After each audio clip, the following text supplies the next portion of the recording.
咁咧大病位咧，即係五黃位咧，就喺正南方。咁呢個南方咧，再加埋咧就係馬嗰個方位啊，即係生肖嗰個馬。咁呢個太歲就喺南方啦。咁所以今年嘅南方咧就比較差啲咯喎。咁但係太歲要小心咯喎，因為太歲不嬲都講嗰個位係唔適宜動土嘅。除咗唔適宜動土之外咧，尤其是佢係五黃星啊嘛。如果你五黃星動土加太歲咧，應該就好大鑊噶啦。咁要冇咩事都真係唔好搞嗰個位啊。意思係你就算要轉牆揼釘，你都真係唔好整住啦。如果要整咧，立春前好嗱嗱聲整晒佢啦，立春後就唔好再搞佢啦。除咗唔可以動土之外咧，你如果個窗口咁啱就係南邊，而出邊有呢一個地盤咧，都一樣會有好大影響嘅，咁都會影響到你嘅。雖然平時地盤都係有煞，但係如果佢咁啱喺太歲位同埋呢個五黃位咧，係特別影響嘅。咁如果你有外邊有煞嘅話咧，你就用遮擋嘅啫。咁遮擋咧都係用呢3M 貼啊。窗簾一定要實色啦，即係你紗窗呢啲其實就擋唔到嘅。咁其次亦都可以擺啲化煞嘅神獸，即係龍龜或者麒麟啊、獅子呢啲啦，都係我嚟擋煞嘅。咁呢啲就係望出邊咯個樣，即係個麒麟望外邊個煞方。咁如果屋企裏邊嘅話咧，咁南邊咧，我哋最驚就係話開大門位同埋呢個床頭位。大門正正就係正南方嘅話咧，咁嗰個五黃咧就會入咗你間屋啦。咁咧必須要化解嘅，如果大門係五黃，你就用六帝尺或者六帝錢啦。咁但係記住啲銅錢咧就係要大粒啲啦，因為你就5毫子1蚊呢啲 size 應該就唔夠力嘅。咁你最好用啲大嗰啲噶啦，即係起碼直徑2寸以上啦。我哋要見到嘅就唔係話擺喺個地氈底嗰度嘅，咁要掛喺門側邊啦，或者門頂或者門底都得。咁要六帝尺呢啲，你睇下個大門下邊嗰個位夠唔夠攝啦。咁嗰啲駁位上面擺都得嘅，咁你就行出行入嗰陣時可以跨過去啦。如果唔得咧，就擺頭殼頂門上邊咁樣咯，或者門側邊打直掛1寸啦。咁太歲除咗唔好動土咧，其實講緊屋裏邊你擺嘢都唔可以動佢嘅。譬如你本身有擺風水轉轉嗰啲波波咧，咁係流動噶嘛，咁呢啲一律咧都要暫停嘅，或者搬去第二個位啦。咁其次咧就係個床頭位啦。如果你咁啱又瞓正屋企南邊，瞓正呢一個病位，瞓覺嗰個床頭嗰度又係掛翻銅錢或者六帝尺。如果你咧唔係大門同床頭嘅話咧，咁如果你其他位置其實就唔係話一定要擺嘅，尤其是你入咗廁所、廚房嗰啲嘢，直頭就唔使理佢噶啦。咁如果你嘅個南位喺個客廳咁計啦，咁你都可以擺一個玉如意喺個南邊嗰度嘅。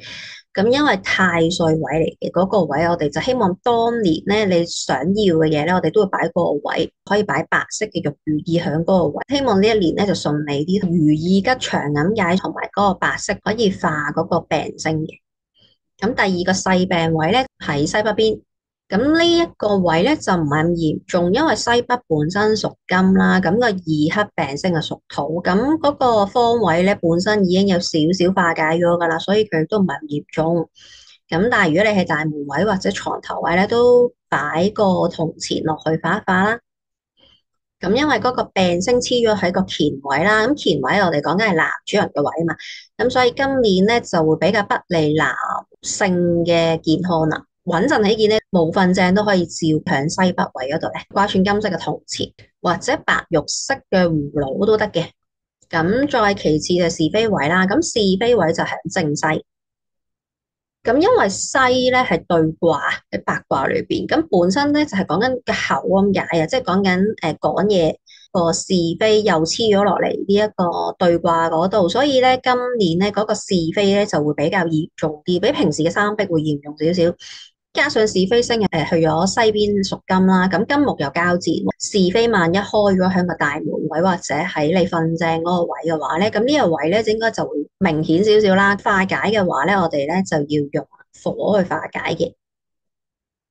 咁但係咧就有少麻煩啦，因為平時我哋用火化是非就好簡單啦，因為火去化個三碧木嘅是非，但係今年佢又咁啱喺個西邊，火咧都係會克到個對卦，亦咁變咗你化得個三碧時候咧，又令到個西邊嗰個位咧嗰個是非又出翻嚟，所以咧你要同時間咧有火同土嘅嘢，你先去化晒呢兩個位嘅。所以你就係除咗擺火嘅嘢，都要擺埋土嘅嘢。土嘅嘢咧就係石春啊、白玉色嘅擺設啊。你唔一定要擺石春嘅，你可以擺白玉耳扣嘅，或者你有白玉葫蘆，咁你咪擺白玉葫蘆咯。咁如果你擺石春嘅話，你就擺8粒咯。如果你係擺一個玉耳嗰啲，一個就得噶啦。咁個火咯就係一般燈啦、小夜燈啦、蠟燭啦、揮春啦、紅色嗰啲如意結啦、粉紅色嘅水晶啦，或者紫色嘅水晶都得嘅。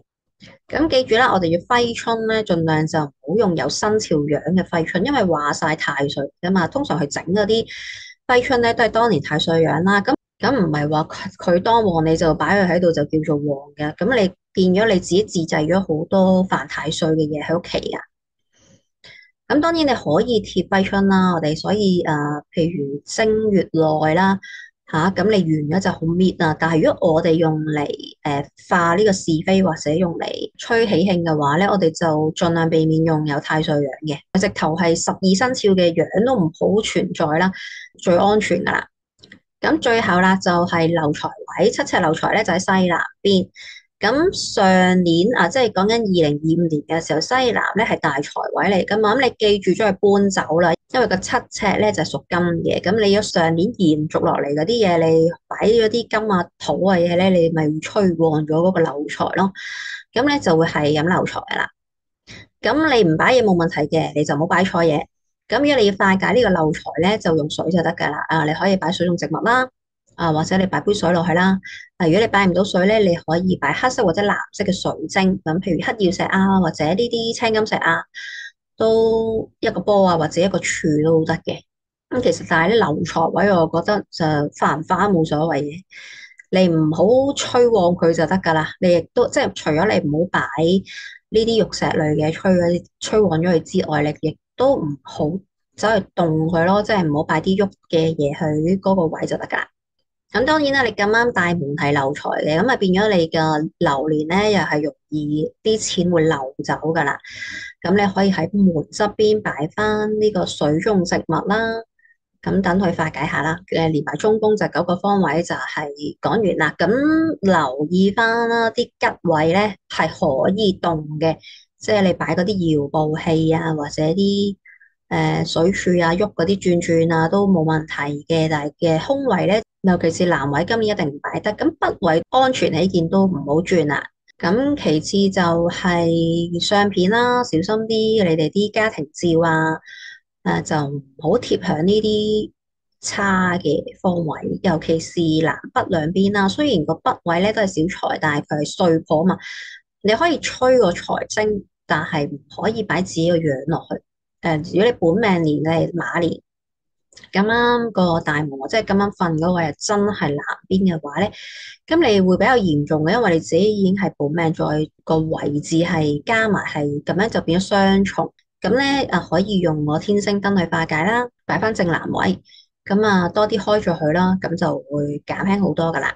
咁今集又係咁多先啦，咁希望今年大家都身體健康，大吉大利啦。咁下集再分享，拜拜。